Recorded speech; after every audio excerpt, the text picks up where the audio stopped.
These are my top 6 SEO tips for 2020 based on all the changes that have recently happened with Google really prioritizing the push for voice search and the new BERT algorithm update, B-E-R-T. If you guys haven't watched our BERT algorithm update, go search that on our YouTube channel. Check that out because it breaks down, generally speaking, what BERT is and how Google is transitioning from keyword focused to intent based.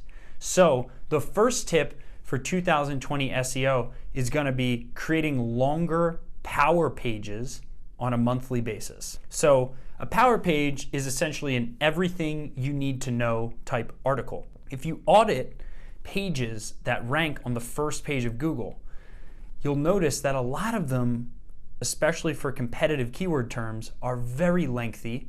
They include imagery or GIFs or something that engages the reader. The days of just bland text, heaping amounts of text in SEO, those days are over. And you have to create what are called power pages. If you want to see an example of a power page, type in law firm PPC book and go look down the organic results. We just did a power page for ourselves on how law firms can leverage Google Ads or PPC for bringing in new cases. And you'll see an example of what we're talking about. But nonetheless, it's time to stop focusing on micro content and start focusing on hard, heavy lifting content where you can really make an impact for someone who reads that content. So that is the first thing to focus on. Less quantity, more quality and lengthy content with images so that people can really be impacted by what they're reading. This is what Google is going for in 2020. So that's the first tip. So for example, for someone who is a local business, it would be a good exercise for you to break down your business by specific geographic areas and then specific niches within your business, and then combine these together if you want to rank in local SEO and talk about, everything you need to know if you have a plumbing leak in Philadelphia. Who to call, what to do, step 1, step 2, step 3, right? That's an example. For a lawyer, everything you need to know about getting a DUI in Philadelphia. That would be great for a DUI lawyer to rank high with an everything you need to know type article. And then within that long article, you can rank for 50 keywords if you're strategic with the content that you include in that article. So again, create longer power page content. Stop this, generic short micro blog post stuff unless you're on a budget. If you're on a budget, that's better than nothing, right? We do offer packages where we do smaller SEO packages because people don't have the budget to support large power pages on a consistent basis. Something is better than nothing, especially if it's just good content, but go lengthy in 2020. The next one is you have to label yourself as an authority beneath all of your pieces of content. With the new BERT algorithm, there's this new ranking factor, quote unquote, that's referred to as EAT, E-A-T, expertise, authoritativeness, and trustworthiness. And one of the ways that Google is able to determine whether or not a credible expert is writing the content that's on your website is by the bio, right? So again, Google's #1 goal is to provide quality content to the user base. So what they're starting to look at now is the bio, okay? A short, snappy bio write-up of whoever wrote the article. So if you don't have bios underneath all of your existing quality blogs, make sure you do that immediately. This is a very quick thing for you to do. And eventually, as you expand your online presence, you're going to have bios on other people's websites.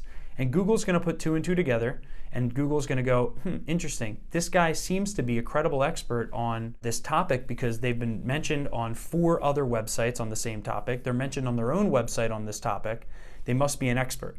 So that is the EAT framework, the expertise, authoritativeness, trustworthiness. The best way to ensure that you're getting that EAT high is bios at the bottom of every piece of value add content on your website. Tip number 3, redesign the call to action flow on your website. This is something that I say every year. this isn't 2020 specific, but every year, you need to not be satisfied with the percentage of people who visit your website that are converting into customers, clients, purchases, etc.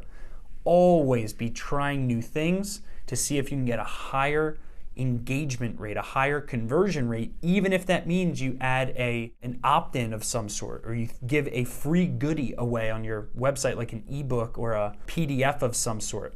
These things are very, very important to incentivize a higher conversion rate on your website. So that is very important to do. Redesign, always question the call to action conversion rate on your website. Always be testing these things. Do not get comfortable there.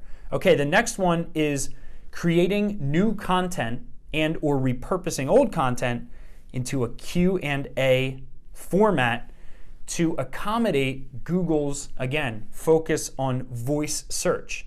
So you definitely want to be ahead of the trends here.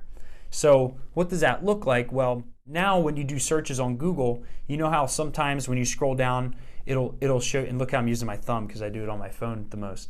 You know, sometimes you scroll down and then you'll see questions, you click on them and then the answer appears from another website. That could be you. Your website, however, needs to be broken down into short, digestible questions. So if you have big, just lumpy pieces of content on your website is not going to rank well on voice search. Even if you're ranking #1 for very competitive keywords, if your content isn't structured properly, you're not going to show up in that Q&A section of Google, okay?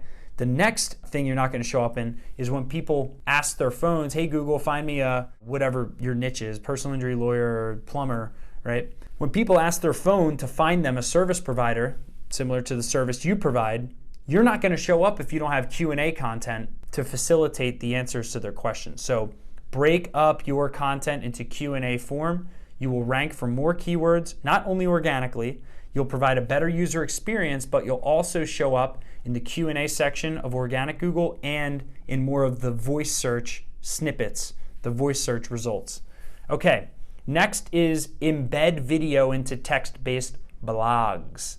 Why is this so important? Well, video consumption is growing year over year big time, okay? So what that looks like is people are wanting video content bad. They really want video content, and that's why YouTube is growing so fast in usage. So the important thing for you to do is to just take short selfie form videos, even if they're filmed from your iPhone. This video is filmed from my iPhone, pretty high quality, and put that into your blogs. Because when people make it to your blog, they're going to spend more time on your website if you have a video there, because some people like to consume video content, some people like to consume text content. You want to be able to accommodate both. So again, this is going to give Google the perception that people are having a better experience on your website. So embed video into your blogs. Okay, last, and this is something you always need to be aware of, fix your website's mobile load speed first. Everyone looks at their load speed on desktop, but that's not where the market is going. There's more mobile devices now that are creating Google searches than desktop. So you need to be obsessed about the mobile version of your website because you can lose leads if you don't get this figured out. So use Google's Page Speed Insights tool to figure out whether or not your website's loading fast enough. This does require technical fixes on your website. So you're going to have to hire someone like us or another marketing company to go through your website page by page, condense heavy images, take out things that are weighing down your website's load speed, and make those changes big time. So those are my 6 tips for SEO in 2020. I hope you found this valuable. Please subscribe to SMB Team's YouTube channel to get real-time updates when we release new videos like this. And I look forward to serving you further. And if you're looking for daily tips on marketing, please put your email in at smbteam.com and you'll be put on our daily email drip where we send you free marketing tips every day to your inbox. Thanks.